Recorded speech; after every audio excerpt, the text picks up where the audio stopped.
이 자리에 나와 예배한 우리 모든 성도님 한 분 한 분이 예수 그리스도를 더욱더 의지하는 귀한 은혜가 풍성하길 주님의 이름으로 축원합니다.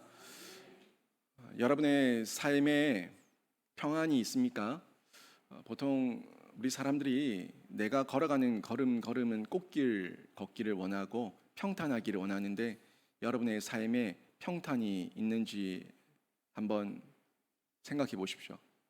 근데 참 신기하게 마음은 꽃길 걷고 내 삶은 늘 만사형통하고 평탄하기를 원하는데 그런 사람은 세상에 없습니다.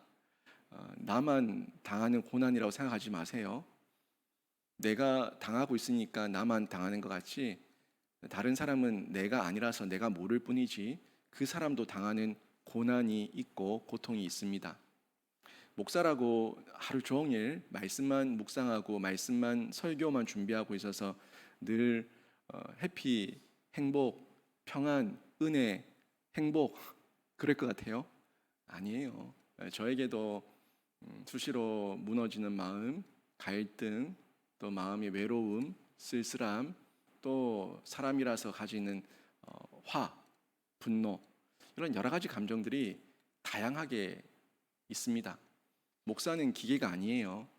기계도 아니고 목사도 여러분과 똑같은 성정을 가진 감정을 가진 한 사람이기 때문에 마음에 그런 굴곡이 있고 기복이 있어요. 뭐 저로부터 나타나는 경우도 있지만 보통은 우리 성도들의 소식을 들을 때 제 마음이 막 무너졌다가 또 기뻤다가 하는 이 기복이 있죠. 성도들의 안타까운 소식, 또 성도들의 신앙 없는 그런 행동, 또 보면 볼수록 이해가 안 되는 어리석은 모습들 볼 때 목자로서 가지는 이 안타까움과 무너지는 그 마음은 여러분이 상상하는 그 이상이에요. 여러분이 여러분 자녀를 볼 때 느끼는 그런 감정 같은 우리 성도를 볼 때에 느끼는 제 마음의 감정이 있어요. 다 저도 목회 가운데 평탄하기를 원하고 모든 일이 다 잘 되기를 원하고 제가 가는 곳곳마다 부흥이 막 일어나고 주께로 돌아오는 백성들이 3천 명, 5천 명 일어나고 병이 낫고 그랬으면 좋겠어요. 근데 그게 우리의 모든 일상 가운데 그렇게 공통되게 나타나는 그런 모습이 아니라는 거죠. 평탄한 중에 예수 믿기 매우 어렵습니다. 여러분 평탄하면 예수 잘 믿을 것 같죠? 평탄하면은 예수 믿기가 더 어려워요. 왜 그렇습니까? 평탄하면은 내가 잘해서 평탄한 줄 알아요. 내가 잘나서 평탄한 줄 알아요. 예수 믿지 않은 아이들이 대입 수능을 치고 자기가 원하는 대학에 들어가면 그 아이들이 하나님께 영광 돌릴까요? 절대 돌리지 않습니다. 내 실력이라고 얘기합니다. 예수 믿지 않는 자녀들이 좋은 대기업 직장에 들어가서 돈을 잘 벌고 승승장구하고 승진하면은 그 아이들이 하나님께 영광 돌릴까요? 100% 장담합니다. 절대 돌리지 않습니다. 다 내가 인맥이 있고 실력이 있어서 이렇게 회사에서 인정받았다고 생각합니다. 그런데 어려움도 있고 고난도 있고 역경도 있는 중에 내가 연단을 받으면 그 연단 받는 중에 예수 만나면 주께서 나를 강하게 하시는구나. 주님께서 나를 연단시키시는구나. 나에게 쓰시고자 하는 그 계획과 의도가 있구나. 이걸 발견하고 나면은 그 고난을 이기고 나서 하나님께 모든 영광 돌려드립니다. 라는 이 고백을 할 수가 있는 거예요. 인생은요, 어려움도 당해보고 고난과 장애물을 경험해 봐야지 하나님을 찾고 하나님을 의지하게 되어 있습니다. 워낙 교만하고 워낙 목이 곧은 백성들이라서 절대 처음부터 하나님을 먼저 의지하고 하나님께 영광 돌리지 않습니다. 성경의 역사가 그 역사를 얘기하고 있어요. 이스라엘이 그 역사의 현장 가운데 패역한 민족이었고 목이 곧은 백성이었습니다. 이스라엘 보세요. 평탄할 때는 하나님을 더 잘 믿을 것 같았어요? 평탄하면 늘 하나님을 버렸어요. 평탄하고 잘되고 복 받으면 늘 하나님을 버리고 패역한 민족이 됐습니다. 그게 구약의 이스라엘 민족의 공통점이에요. 그러다가 힘들고 어려움을 당하고 하나님께서 연단시키시면 그 고난 중에 하나님을 부르죠. 하나님을 찾죠. 천부의 의지 없어 두 손 들고 나옵니다. 살려주십시오. 그렇게 간구하고 기도하면 하나님께서 또 사사를 보내시고 선지자를 보내시고 구원자를 보내셔서 그 민족을 또 살려주셨어요. 그 반복이에요. 여러분, 구약 성경 굉장히 이렇게 저렇게 보면 선지자가 자꾸 나오고 왕들의 이름이 나오고 어렵게 느껴지는데, 아주 심플하게 보면요, 반역하고 패역하고 심판받고 또 구원받고 또 자유와 평안을 얻었을 때 또 반역하고, 이 반복이에요. 사이클. 계속 반복되는 사이클이 연속되고 있는 것을 볼 수가 있습니다. 그런데 이렇게 어려움을 당하는 중에 이스라엘이 주께로 돌아오면 참 좋았을 건데, 참 미련하고 어리석은 이 사람들은 끝까지 주님을, 예수 그리스도를 발견하지 못했어요. 예수가 이 땅에 오셔서 구원자로 메시아로 오셨음에도 불구하고 그 예수를 십자가에 못 박아 죽입니다. 이게 성경에서 참 복받은 민족 같았지만 비참한 민족, 참 복 없는 민족, 자신의 복을 자신들이 차버린 민족, 이스라엘 민족의 역사입니다. 한번 잘 보세요. 우리가 이 출애굽 때에 애굽을 한번 가보세요. 애굽에 보면 이 종살이했던 이들이 하나님을 찾고 하나님을 부르니까 그들을 구원하지 않습니까? 모세를 통해서. 근데 그 애굽에 있을 때 그들은 고난이었어요.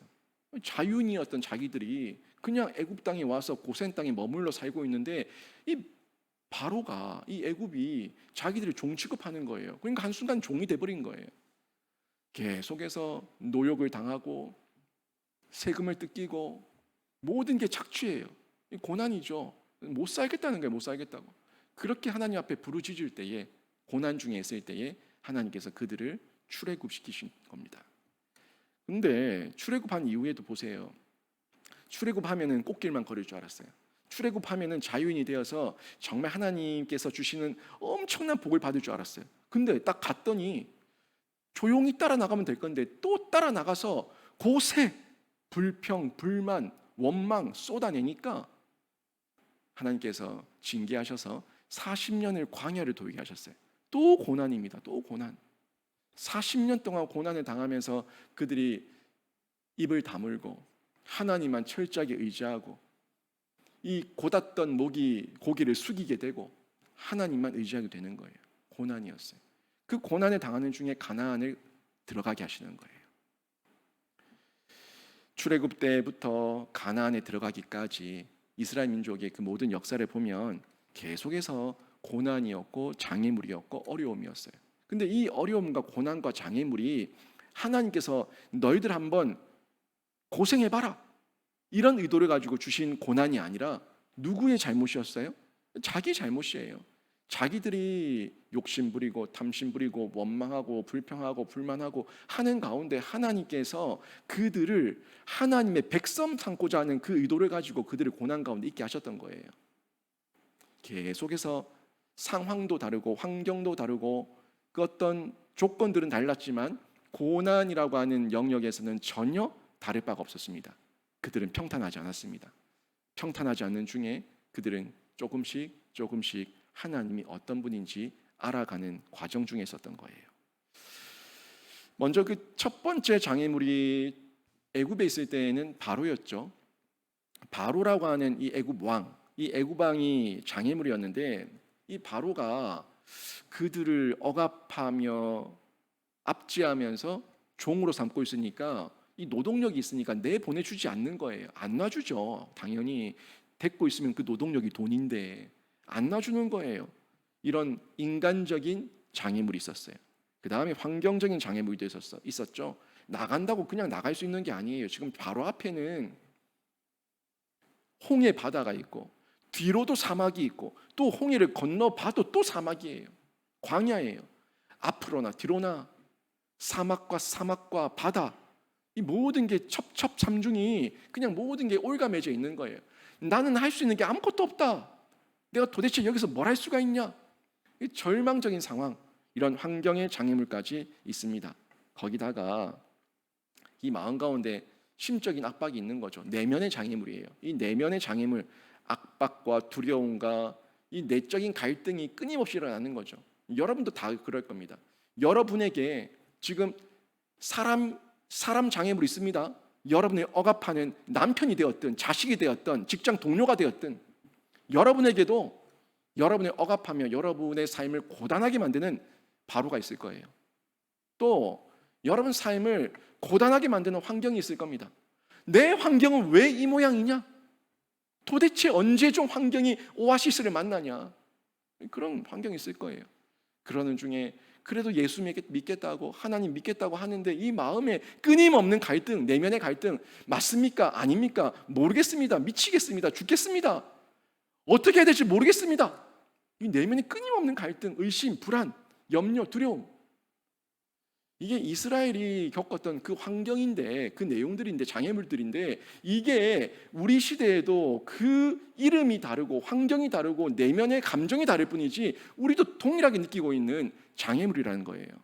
이 장애물 속에 저희가 살아가고 있습니다. 실제 이 이스라엘 사람들이 광야에서 불평을 많이 하잖아요. 불평을 많이 하는데 그 불평 한번 들어보세요. 민수기, 신명기, 출애굽기 가셔가지고 그 사람들이 도대체 무슨 불평을 했는지 한번 보세요. 다 환경입니다. 그들의 마음의 표현이에요. 사람으로부터 느낀 감정, 나중에는 바로가 아니라 이 모세, 아론까지 미운 거예요. 사람에게서 느끼는 감정, 이 환경에 대한 불만, 내 내면에서 일어나는 내 갈 바를 알지 못하는 내 심정, 다 그 표현들이 그 원망 속에 다 묻어 있지 않습니까? 그러니까 이 그들의 행동은 결국에 아무런 연관 없이 상관없이 나타났던 말, 행동이 아니라 자기가 겪고 있는 겪고 있는 상황이었고 마음의 감정이었던 거예요. 그게 다 쏟아져 나오고 있는 겁니다. 그 마음 가운데 이런 마음도 있는 거죠. 내가 왜 이 고생을 하면서 애굽을 떠나야 되는데, 내가 왜 이 고생을 하면서 가나안에 가야 되는데, 내가 왜 이 고생을 하면서 하나님을 믿어야 되는데 하는 이런 마음이 드는 거예요. 사실 그렇죠. 그 당시에 애굽의 문화는 세계 최고의 문명이었고요. 애굽은 세계 최대의 강대국이었어요. 그리고 거기에서는 비록 몸은 힘들어도 먹고 사는 건 아무튼 먹고 살았어요. 문화와 어떤 사회적 시스템이 갖춰져 있었어요. 근데 거기서 나와서 완전히 아무것도 없는 허허벌판에 있으니까 이런저런 생각 가운데 과거가 그리운 거예요. 내가 왜 이렇게까지 하나님을 따라 나서야 되는데, 내가 왜 이러고 있는데, 그럼 나를 여기까지 끌고 나온 저 인간은 누군데, 모세, 아론, 저 사람들 누군데, 여기는 어디고 나는 누구며 나는 여기 왜 있냐? 자기 정체성을 완전히 잃어버리고 하나님 앞에까지 대드는 그런 모습, 여러분 그게 그냥 나온 게 아니에요. 우리도 그 이스라엘 민족의 상황에 처해 있다면 지금 여러분이 하나님 앞에서 갈등하며 원망을 쏟아내는 것처럼 우리도 그렇게 충분히 할 수 있는 성정을 가진 사람들이라는 얘기죠. 그러니까 불평을 하는 겁니다. 이런 불평 가운데 있으니까 그게 바뀌지 않으니까, 그게 끊어지지 않으니까, 그게 새롭게 변화되지 않으니까 기회를 주고 끊임없이 줬는데도 바뀌지 않으니까 하나님께서 이제는 그 구약의 교회의 옛날 옛 이스라엘, 옛 예루살렘이 아니라 새 예루살렘, 새 이스라엘을 만드시겠다고, 성령으로 그렇게 삼겠다고 작정을 하시고 스가랴를 통해서 새 땅, 새 이스라엘, 새 예루살렘에 임할 역사를 저에게 보여주고 있는 거예요. 결국 지금 오늘 지난번에 봤었던 우리 10장 앞부분의 말씀도 마찬가지고요.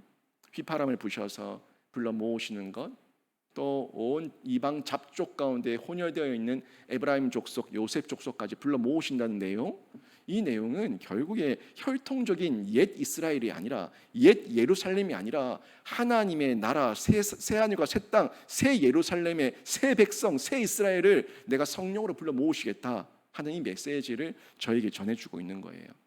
오늘 10절, 11절, 12절 세 절 말씀 읽었는데, 이 말씀은 1절부터 9절까지 우리가 저번에 봤었던 그 내용과 연결돼서 우리에게 전해주고 있는, 우리에게 주시는, 이 시대의 교회에게 주시는 하나님의 희망의 메시지입니다. 10절 말씀을 먼저 보십시오. 내가 그들을 애굽 땅에서 돌아오게 하며 그들을 아수르에서부터 모으며 길르앗 땅과 레바논으로 그들을 이끌어 가리니 그들이 거할 곳이 부족하리라. 여기 나오는 내용을 보니까 이름들, 우리에게 좀 익숙한 이름들이 나오죠. 애굽 땅에서 돌아오게 한다. 아수르에서 불러 모은다. 근데 불러 모으는 곳이 예루살렘으로 모으신다고 하지 않아요. 애굽에서 나와서 예루살렘으로, 아수르에서 바벨론에서 불러내서 예루살렘으로. 아니, 예루살렘이 아니에요. 어디로 모으십니까? 길르앗 땅과 레바논으로.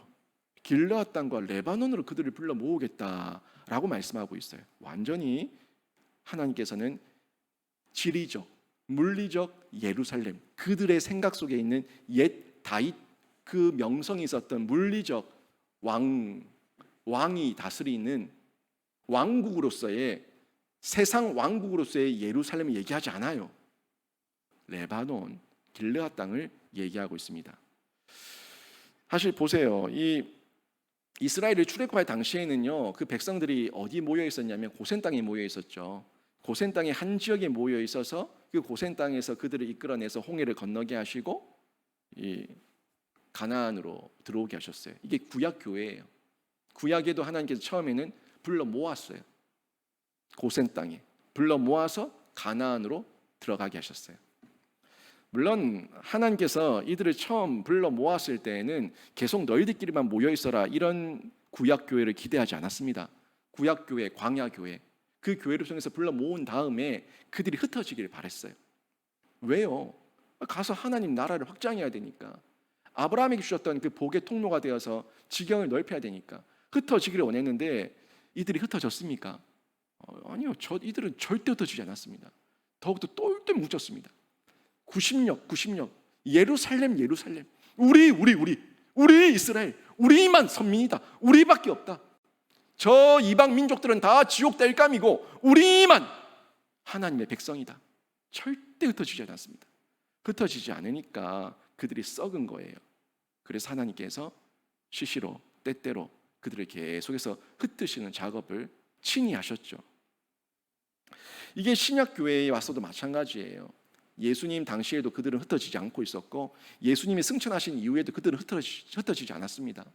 그들은요, 예루살렘, 분명히 사도행전 1장 8절에 예루살렘과 온 유다와 사마리아와 땅끝까지 이르러 내 증인이 되라, 흩어져라 분명히 말씀하셨는데 그들은 성령을 받고 나서도 그들의 그 지독스러운 선민사상에 흩어지지 않습니다.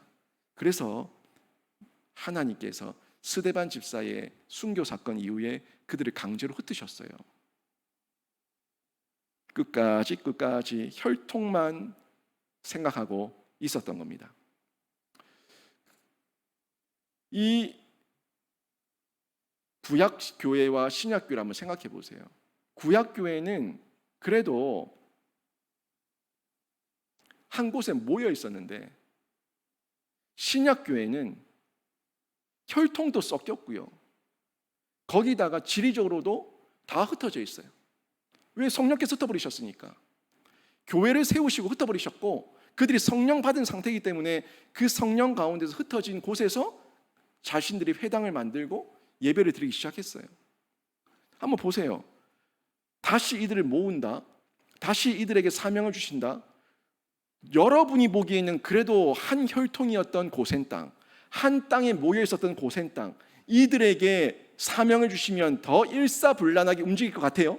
그죠? 혈통도 하나예요. 고센 땅이 다 모여 있어요. 신약 교회는요, 아수르의 침략, 바벨론의 침략, 혈통이 섞였어요. 유대인이 모여 있다고 해도 온전한 순수 혈통이라고 보장할 수가 없어요. 거기다가 스데반 선교 사건 이후에 신약 교회는 다 흩어져 있어요. 오합지졸 같아요. 엉망이 된 것 같아요. 근데요, 구약 교회가 능력을 드러내는 게 아니라 신약 교회가 하나님께 쓰임 받아서 성령으로 하나 되니까 성령의 능력을 받은 그들이 흩어졌지만 있는 곳곳에서 역사를 일으키며 기적을 일으켰다는 겁니다. 이게 구약 교회와 신약 교회의 차이인데요. 하나님께서는요, 신약 교회 일원들을 모아두지 않고 더 흩으셨습니다. 더 계속 흩으셨어요. 유럽 땅에 기독교가 국교가 되고 난 이후에 저 바이킹족에게, 저 영국의 야만인족들에게 계속해서 복음이 더 잡혀가고 끌려가고 전쟁 중에 포로가 되고 그 예수 믿는 그 사람들을 다양한 방법으로 하나님께서 쓰셔가지고 계속해서 복음이 전파되게 하십니다. 차이는요, 구약에는 더 좋은 조건이었지만 성령이 없었고, 신약에는 더 안 좋은 조건이지만 성령으로 친히 하나 되게 하시니까 이 복음의 확장이라는 역사가 일어나게 된 겁니다. 오늘 본문 예언 말씀이 결국 그 내용이에요. 이렇게 흩으시겠다는 겁니다. 그리고 그 가운데 사명을 감당하게 하셔서 하나님 나라의 지경을 넓히시겠다는 얘기가 지금 스가랴서 10장 10절, 11절, 12절 말씀이 그 말씀이고 그 말씀이 실제 우리에게 응한 거예요. 실제로 임한 거예요. 그 내용을 저희가 보고 있는 겁니다. 하나님께서는 물리적인 장소에 우리를 굳이 모을 필요가 없습니다. 뭐 때문이에요? 성령께서 찾아가시니까. 성경이 우리에게 주어져 있고 성령께서 우리에게 깨닫게 하시니까 한 분 한 분, 한 명 한 명을 찾아갈 이유가 없어요. 그냥 성령 안에서 하나가 되고 성령 안에서 우리가 복음으로 더욱더 사명을 감당할 수가 있는 겁니다. 요즘 우리 이 지구를 지구촌이라 얘기하죠. 지구촌이라고 얘기합니다. 워낙 뭐 지구가 작아진 건 아닙니다. 과학의 발달 때문에 이동 수단이 개발되고 서로 간의 커뮤니케이션, 이 소통이 아주 왕성하게 일어나는 기술 발달 때문에 그렇게 얘기하는 거예요. 전 세계가 컴퓨터와 전자기술로 아주 끈끈한 네트워크를 형성하고 있습니다. 그리고 세계 구석구석에서 일어나는 사건들, 뭐 그날 저녁, 그날 아침이면은 소식들이 다 파전돼서 우리가 스마트폰으로 볼 수 있는 그런 시대를 살고 있습니다. 컴퓨터 키 몇 개로 스마트폰 버튼 몇 개 눌러서 돈을 이체시키고 외국으로도 돈을 보내고 할 수 있는 그런 엄청난 시대를 살아가고 있어요. 이런 과학기술도 엄청나지만 이런 과학기술이 우리를 묶은 것과는 비교할 수 없어요. 뭐가요? 우리 성령께서 우리를 하나 되게 하시는 거예요. 성령께서 우리를 하나 되게 하시는 건 이런 과학기술로 우리를 묶은 것과는 비교할 수 없을 만큼의 엄청난 역사, 기적, 능력, 힘이 있다는 겁니다. 전 세계에 흩어져 있는 이스라엘 후손을 하나로 모으시겠다. 그 모으는데 그것이 옛 땅, 예루살렘, 그 지리적인 예루살렘 그 땅이 아니라 하나님 안에서, 성령 안에서 하나님의 방법으로 하나님의 땅에 모으시겠다는 거예요. 그 표현이 길르앗과 레바논이에요. 전혀 상상하지 못했던 땅, 전혀 예측하지 못했던 땅, 그 땅을 언급하고 있는 겁니다.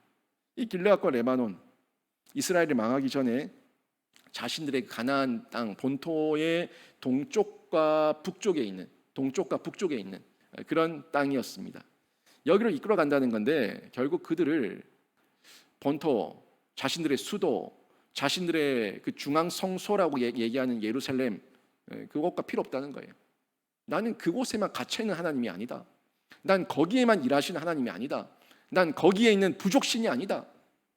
이 얘기를 지금 전해주고 있는 겁니다. 모든 곳에 역사하실 수 있는 하나님으로 말씀하시는데 가까운 곳에, 그것도 길르앗과 레바논 가까운 곳에 모이게 하시겠다 하시는 말씀이에요. 거기가 어디든, 거기가 길르앗이든 레바논이든 대한민국이든 일본이든 중국이든 러시아든 어디든 하나님께서 모이게 하시고 하나 되게 하실 수 있다는 메시지를 저희에게 전해주고 있는 겁니다. 또 한번 생각해 보세요. 오늘 본문에도 보니까 10절 말씀에 그들이 이끌어내는데 뭐라고 얘기합니까? 그들이 거할 곳이 부족할 것이다 라고 얘기하고 있어요. 실제로 그렇게 불러 모으는데 부흥이죠. 하나님께서 불러 모으신 백성들의 수가 점점 늘어나서 이 한 곳에 거할 곳이 없기 때문에 더욱더 확장될 것이라는 메시지를 전해주고 있는데요. 이거를 어떻게 예루살렘 같은 지리적인 지형, 지리적인 지명으로 제가 생각할 수 있냐는 거예요. 이 문자적으로 지리적으로 이해하면 안 됩니다. 어떻게 그 작은 도시 예루살렘이, 이 길르앗 땅이, 레바논 땅이 이 땅에 있는 모든 성도들을 다 수용할 수가 있겠습니까? 수용 불가입니다. 수용 불가. 수용할 수 없어요. 이를 통해서 그 수가 번성하고 늘어나서 그 땅이 부족할 것이다 하는 이 내용을 통해서 결국에는 이 땅의 개념으로 말씀하고 있는 것이 아니라 하나님 나라의 확장의 개념으로 저에게 전해주고 있고, 또 성령이라고 하는 은혜를 통해서 우리에게 능력이 나타나고 기적이 나타나고, 또 우리를 성령의 띠로 하나 되게 하시면 이런 사명 가운데 역사가 일어나는 그 우리 현대교회, 신약교회의 모습을 말씀해주고 있는 내용으로 이해하고 정리할 수가 있는 거예요. 그리고 저희가 이렇게 사명을 감당하고 있을 때에 또 계속해서 나타나는 장애물들이 있어요. 환경의 장애물, 바다가 있고 강을 만나게 되는데, 이 바다를 건너고 강을 건너는 수고와 도전을 계속해야 돼요. 이 땅에 있는 중에는 지금 10절 말씀도 마찬가지고, 계속 이어지는 말씀은 완성된 새하늘과 새 땅을 얘기하는 게 아니라 새하늘과 새 땅을 준비하는 우리 지상 교회를 얘기하고 있는 거예요. 하나님 나라를 확장하기 위해서 우리에게 주신 사명을 받은 그 교회를 얘기하고 있는 거예요. 구약 교회가 그 사명을 감당하지 못해서 이제 신약 교회를 통해서 그 사역을 이어가게 하시는데, 그 신약 교회, 성령 받은 교회가 어떻게 이 사명을 감당할 것이고 이 고난과 역경과 장애물을 이겨낼 것인가에 대해서 말씀해 주고 있는 겁니다. 11절 보십시오. 내가 그들이 고난의 바다를 지나갈 때에 바다 물결을 치리니 나일의 깊은 곳이 다 마르겠고 아수르의 교만이 낮아지겠고 애굽의 규가 없어지리라. 여기서도 구약의 표현들인데, 이 구약의 표현들을 통해서 이 시대에 우리에게 나타날 또 다른 규, 또 다른 아수르, 또 다른 나일의 그 위협, 이 부분들을 우리가 건너갈 수 있게 하나님께서 다 정리하시겠다, 이겨내게 하시겠다, 뛰어넘게 하시겠다 하는 메시지로 전해주고 있는 거예요. 문자적으로 이 스가랴에게 이 메시지가 임하는데, 여러분 이걸 문자적으로 나일강을 생각하고 아수르를 생각하고 애굽의 규를 생각할 때 바로의 규 지팡이 아닙니까? 왕의 지팡이 아닙니까? 이걸 생각할 때 이게 구약으로만 다시 돌아가 버리면, 회귀해 버리면 무슨 의미가 있냐는 거예요. 그러니까 이 말씀은 구약으로의 회귀가 아니라 구약의 옛 실수와 옛 모습들 가운데 있었던, 여전히 있었던 장애물을 우리가 기억하면서 앞으로 신약 교회에도 있을 이런 또 다른 장애물들을 하나님께서 없어지게 하시고 넘어가게 하시겠다는 메시지로 저희가 받아야 되는 거예요. 그렇게 이해를 하셔야 되는데, 여기 보시면 고난의 바다를 지나갈 때라는 말씀이 나오죠. 고난의 바다, 우리가 당하고 있는 장애물입니다. 우리가 겪고 있는 고난의 바다, 고난의 강, 고난의 어려움들이 있습니다. 그 어려움을 얘기하고 있는 건데, 하나님께 돌아오고자 하는 사람은요, 자신의 죄를 끊는 십자가부터 져야 됩니다. 그게 어떻게 보면 그게 자신에게는 큰 고난의 바다일 수 있어요. 내가 좋아했었던 술과 담배와 내가 좋아했었던 여러 가지 세상의 향락과 쾌락과 내가 좋아했었던 세상의 모든 취미와 재미가 하나님 말씀 앞에 합당하지 않다면 끊어내는 거, 그거 말이 쉽지 않거든요. 나에게 엄청난 고난이에요. 뼈를 깎아내고 살을 찢는 그런 고난입니다. 그런 고난의 바다를 지나갈 때에 나를 계속해서 물결이 치면서 유혹하며 미혹하며 넘어뜨리려고 합니다. 끊임없이 나를 유혹하며 미혹하며 과거의 중독에 빠졌던 나의 옛 모습으로 회귀하게 한다고요. 돌아가게 한다고요. 그 말씀을 지금 내가 그들이 고난의 바다를 지나갈 때 바다 물결이 치리니, 친다고요. 물결이 안 치는 게 아니에요. 잔잔하지 않아요. 평탄하지 않아요. 계속해서 유혹과 미혹이 있습니다. 그게 내가 건너야 될 강이라면, 내가 건너야 될 바다라면, 그게 신약적 표현으로, 예수님의 표현으로 내가 져야 될 십자가라면 져야 된다는 거예요. 근데 내 힘으로 지면 빠져 죽어요. 내 힘으로 지면 빠져 죽습니다. 내 힘으로 질 수 없습니다. 하나님의 은혜로, 하나님의 능력으로, 하나님을 의지하는 가운데, 우리는 예수를 더 의지하는 가운데 이 십자가를 져야지 고난의 바다를 능히 지나갈 수가 있습니다. 혼자 잘난 척하고 혼자 대단한 척하면서 뭐 이것쯤이야 나도 할 수 있어 라고 얘기하며 교만 떨다가는 그냥 딱 빠져 죽기 좋은 행위예요. 다 빠져 죽었어요.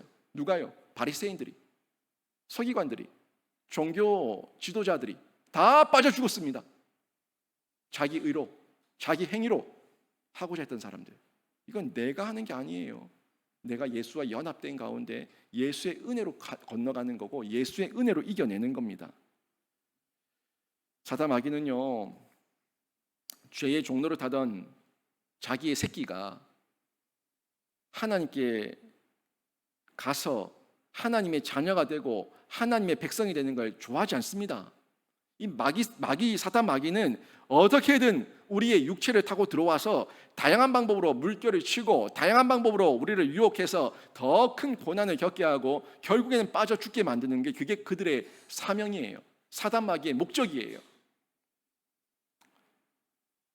그런데요, 우리가 성령을 받고 성경을 보고 깨달은 이후에 이 사단 마귀를 보면요, 이제는 살만합니다. 이 사단 마귀가 전에는 무서운 존재였는데 이제 무서운 존재가 아니라 대적할 존재고 우리가 이긴 존재예요. 이길 수 있는 존재예요. 사단 마귀가 아무리 고난의 물결을 일으켜서 나를 침범시키고 나를 넘어뜨리려고 해도 그들은 이미 박살이 난 존재들이기 때문에 하나님의 허락 안에 있습니다. 그들이 우리에게 주는 고난도, 그들이 우리에게 해코지라는 것도 생명을 건들 수 없고 하나님의 허락 안에 있는 거예요. 그래서 하나님께서 우리가 고난 당할 때에 성령으로 이길 수 있는 길도 예비해 놓으셨습니다. 그 말씀이 감당할 만한 시험만 주신다는 거예요. 우리에게 신자가 그리스도인이 성경과 성령 안에서 감당할 만한 시험, 결국 이길 수 있는 시험만 우리에게 허락하신다는 겁니다. 여러분, 광야는요, 학교예요. 구약에만 광야가 있었던 게 아니라 지금 우리에게도 또 다른 광야가 있습니다. 평탄하지 않은 길이 있습니다. 그런데 그건 학교예요. 하나님 임재 현장입니다. 땅만 보고 상황 보고 환경 보고 사람 보면 광야고 불평, 불만, 원망밖에 안 나오는데 눈을 들어서 하늘을 보면 구름 기둥과 불 기둥이 보이고 하나님께서 나를 친히 인도하고 있다는 것을 볼 수가 있는데 이게 성경의 역사고 이스라엘의 역사였고 지금 새 이스라엘 우리의 역사인 줄로 믿습니다. 우리는 구약의 이스라엘처럼 진자가 되지 말고 망하는 자가 되지 말고 똑같은 장애물 가운데 있다고 할지라도 눈을 들어서 예수 그리스도를 바라보고 예수를 더 의지하는 가운데 결국에는 이기고 시험을 통과하고 승리하는 귀한 하나님의 자녀 백성이 되기를 주님의 이름으로 축원합니다. 이 이스라엘 구약에 이 이스라엘을 인도하셨던 하나님이 지금 우리를 인도하고 있거든요. 지금 우리를 눈동자같이 지키시고 보호하시며 호위하시며 우리를 인도하고 계시거든요.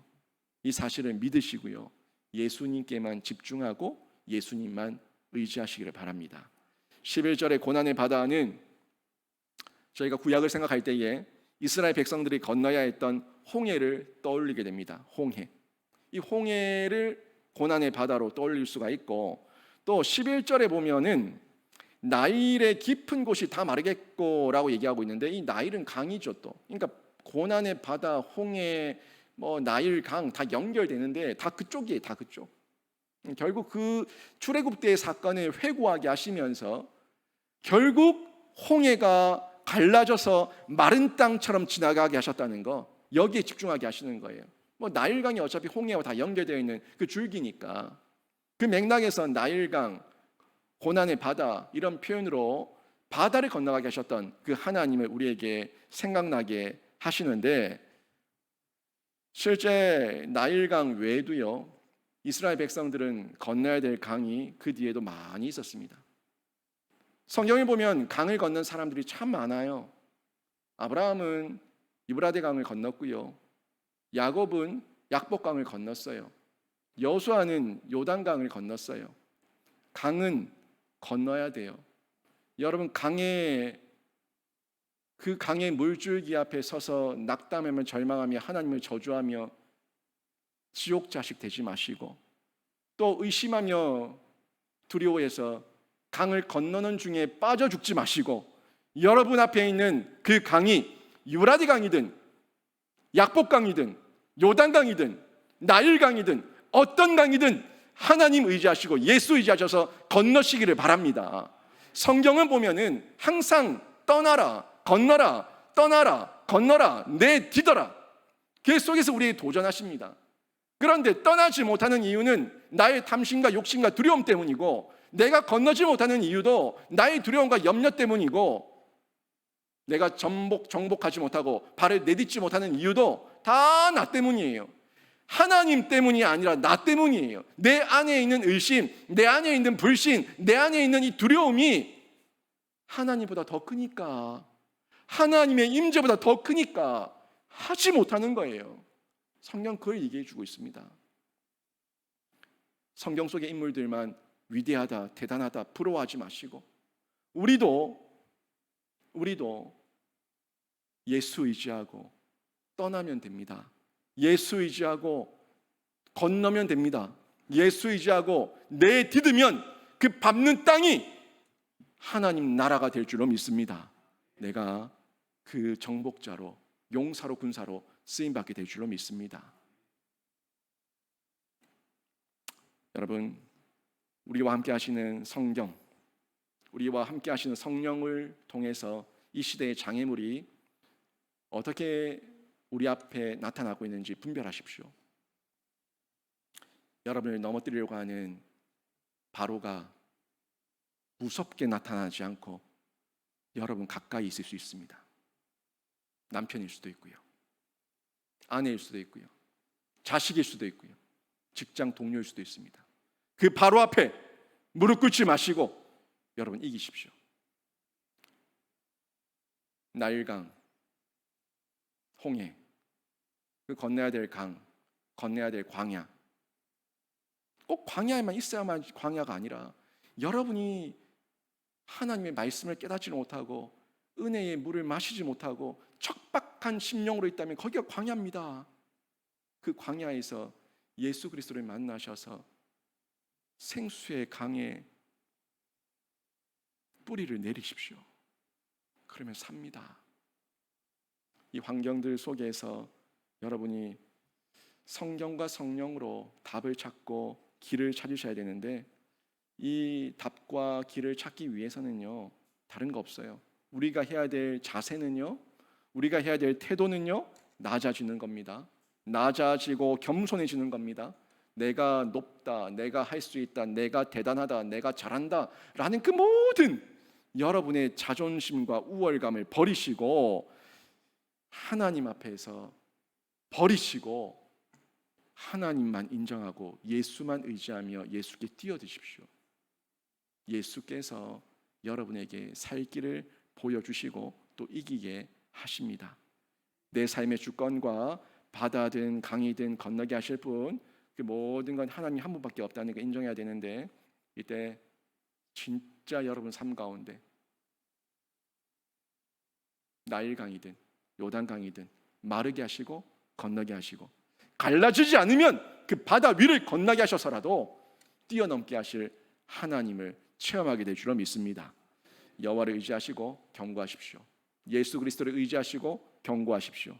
강하고 담대하십시오. 사단 마귀 그리고 이 세상은 우리를 힘껏 막을 겁니다. 어떻게든 우리가 하나님 자녀, 하나님 백성 되는 게 싫어서 어떤 방법으로든 발악하며 여러분을 막을 겁니다.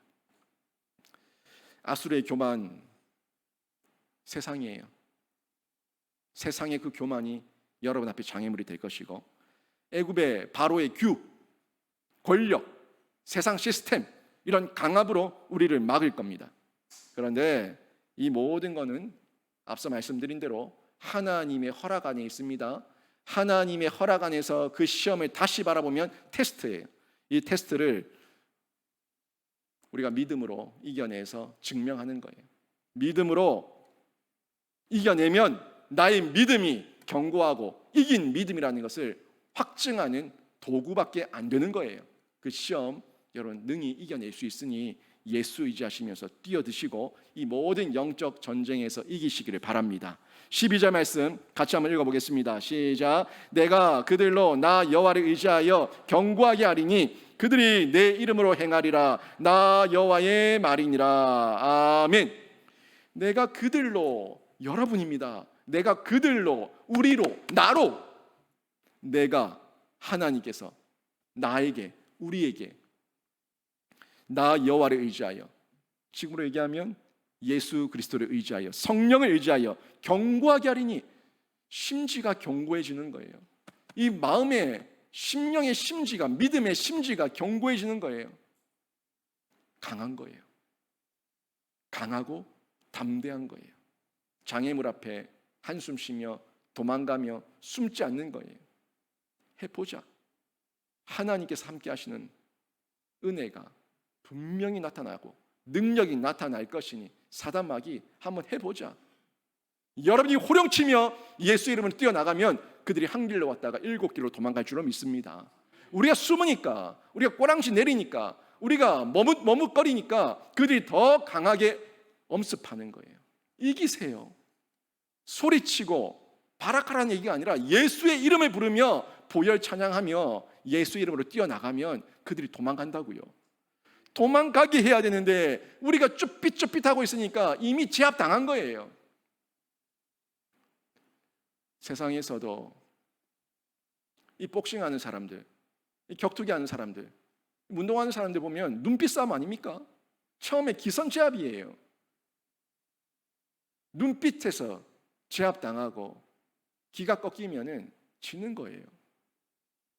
여러분 안에 성령께서 함께 하시면 여러분의 눈빛은 살아있는 하나님의 눈빛이고 그 눈동자를 주께서 지키시니 여러분 이기고 남음이 있을 줄로 믿습니다. 그 마음으로 저희가 걸어나가는 겁니다. 이게 12절 이 말씀이 결국 우리 영적 이스라엘, 새 예루살렘의 특징 아닙니까? 교회의 특징이에요. 주께서 경고하게 하신다. 그리고 우리가 하는 모든 행함은 나의 종교적 복이 아니라 하나님 나라예요. 예수의 영광이에요. 그 이름으로 행하는 거예요. 그러니까 하나님 나라가 우리의 모든 삶을 통해서 지경이 확장되고 드러나게 되는 거죠.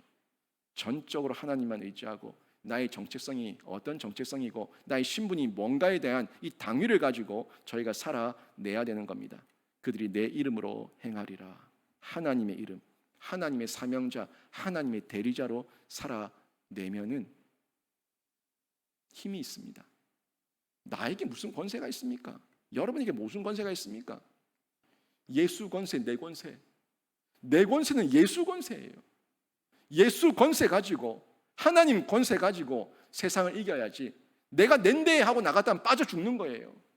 나는 그냥 사탄의 종로로 타던 자였습니다. 예수 때문에 하나님 백성 되었고 하나님 앞에서 예수 권세, 내 권세라고 얘기하며 예수의 이름으로 기도할 수 있고 은혜의 보좌 앞에 나갈 수가 있는 겁니다. 세상의 장애물, 미혹, 속임, 유혹, 강압 거기에 넘어가지 마시고 더욱더 능력 주시는 자 안에서 예수 그리스도 안에서 담력을 얻으시기를 주님의 이름으로 축원합니다. 빌립보서 4장 13절 말씀 같이 한번 읽겠습니다. 시작. 능력 주시는 자 안에서 내가 모든 것을 할 수 있느니라. 아멘. 사람이라 늘 유혹이 있어요. 크고 화려하고 그럴듯한 것에 마음이 뺏기는 게 사람이라 그랬습니다. 내가 그렇게 더 나빠서가 아니라 원래 사람이라 그런 거예요. 내 마음에 저거 예쁘다, 저거 아름답다, 저거 하고 싶다 하는 그런 마음 생기는 게 내가 너무 악해서가 아니라 그냥 사람이라서 그런 거예요. 근데 그게 내 머리에 둥지를 틀지 않으면 되는 겁니다. 그리고 그 마음이 내게 능력 주시는 자 안에서 내가 넉넉히 이기는 거예요. 비천하든 풍족하든 모든 것에 자족할 수 있는 일체의 비결, 모든 것이 다 능력 주신 자 안에서 우리가 이 평정심, 균형을 이루면서 평화, 샬롬을 실제적으로 누리는 거예요. 없으면 없는 대로, 있으면 있는 대로. 인간은요 다 죄짓게 되어 있습니다. 없으면 없는 대로 죄짓고 있으면 있는 대로 교만하고 있어서 없어서 예수 잘 믿고 못 믿고가 아니라 있든 없든 모든 상황 가운데 예수 그리스도만 의지하는 일체의 비결, 그게 자족이에요. 오기와 혈기로 이 세상을 이기려고 하지 마세요. 하나님의 능력으로 감당해야지만 이깁니다. 이제 유다와 이스라엘 백성들, 새롭게 하나님의 백성된 새 이스라엘, 우리 그리스도인들, 우리들에게 제2의 출애굽이 기다리고 있습니다. 제2의 출애굽. 구약시대 때의 그 혈통으로의 이스라엘이 첫 번째 출애굽을 했다면 지금은 영적 이스라엘이 된 우리에게 제2의 출애굽, 두 번째 출애굽을 우리가 하게 되는데요. 첫 번째 출애굽 때는 이 모세를 의지했죠. 그림자였던 모세를 의지했어요. 근데 이제는 이게 영적 출애굽이기 때문에 모세를 의지하는 게 아니에요. 모세는 없어요. 모세의 실체인 예수 그리스도만 의지해야 되는 겁니다. 첫 번째 출애굽 때에는 영도자 모세를 따르지 않으면 다 죽어요. 모세만 따라야지 살 길이 열려요. 그런데 우리 새 이스라엘, 우리는 새 예루살렘, 우리 교회는 영적 출애굽을 하고 있기 때문에 예수 그리스도밖에 없습니다. 예수 그리스도만 의지하면 강이든 바다든 광야든 뭐든 하나님께서 능히 건너게 하실 줄로 믿습니다. 그 실체를 우리는 만났습니다. 그 예수께서 우리를 위해서 십자가에서 못 박혀 죽으심으로 열재앙과 홍해를 가른 이적보다 더 큰 능력으로 우리에게 영원한 자유인, 영원한 하나님 백성 되는 제사를 단번에 드리셨고, 우리가 그 안에서 참된 안식과 평강의 은혜, 의롭다 칭함을 받게 됐습니다. 예수 그리스도 말고는 답이 없어요. 예수 그리스도 안에 있어야지 우리가 살 수 있는데, 그 말씀이 12절에 나왔던 그 내용이에요. 그들이 내 이름으로 행하리라. 내 이름으로, 예수의 이름으로, 예수의 이름으로, 예수의 이름으로, 내 이름으로 행하리라. 이 행함이 우리 삶 가운데 예수의 이름으로 드러나는 겁니다. 마태복음 16장 4절 말씀 한번 보십시오. 이 시대를 얘기하고 있는데 우리가 건너야 될 영적 출애굽의 그 현장이에요. 이 영적 출애굽의 현장, 애굽 땅, 이 세상, 바벨론, 이 땅을 예수님께서 어떻게 얘기하고 계시고 예수님께서 우리에게 뭘 보여주시겠다 말씀하시는지 같이 한번 읽어보겠습니다. 같이 읽습니다. 시작.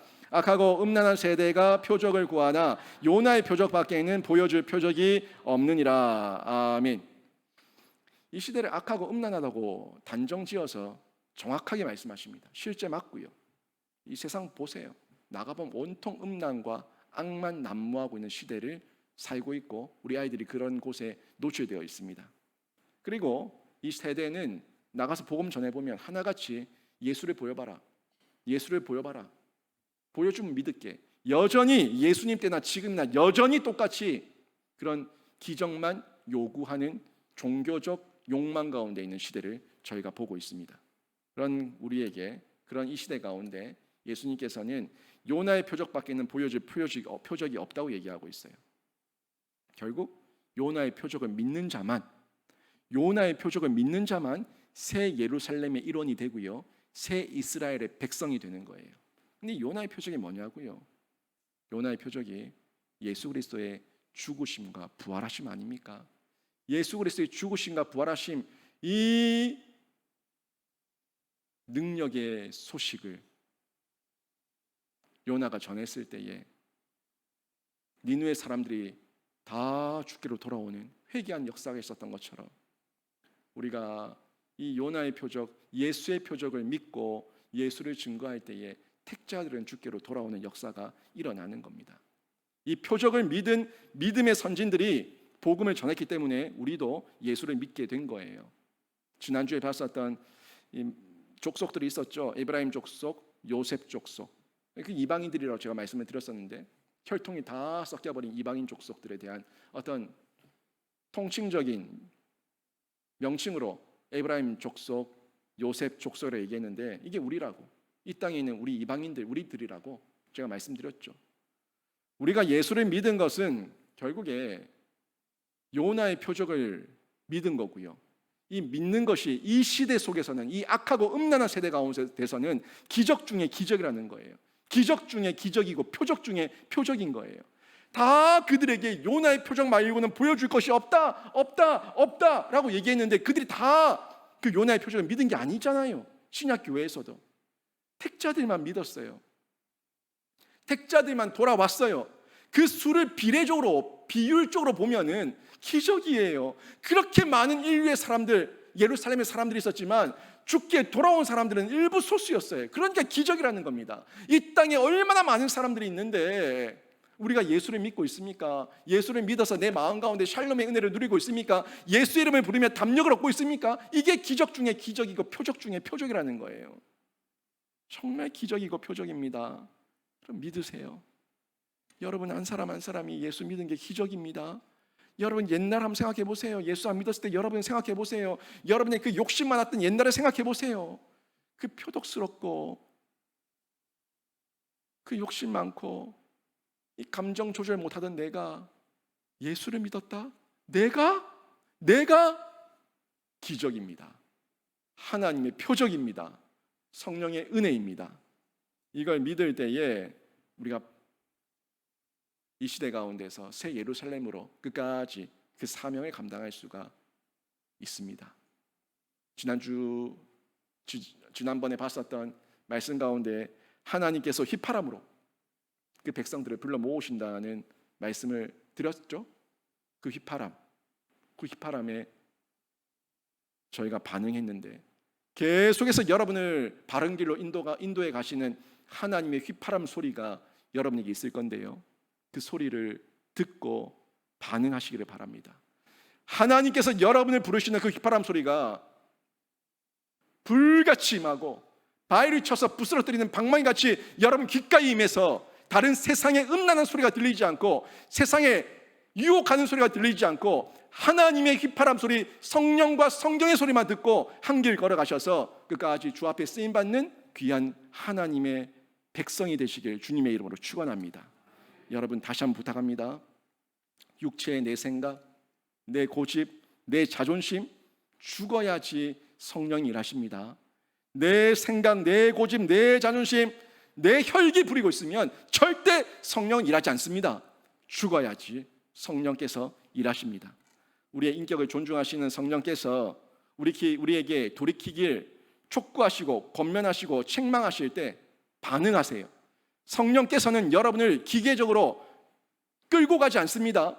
성령께서는 여러분의 비인격적으로 끌고 가지 않습니다. 여러분의 마음을 계속 두들기실 거예요. 휘파람을 부실 거예요. 바위를 쳐서 부스러뜨리는 방망이같이 여러분 심령을 두들기실 겁니다. 그때에 여러분이 반응하셔야 된다고요. 반응하시면 여러분이 그 가운데서 열매를 맺게 되는 거예요. 지금 스스로 해결할 수 없는 어려움은 하나님을 더 의지하게 하는 과정이라는 거 기억하시고요. 열매를 향해서 걸어가십시오.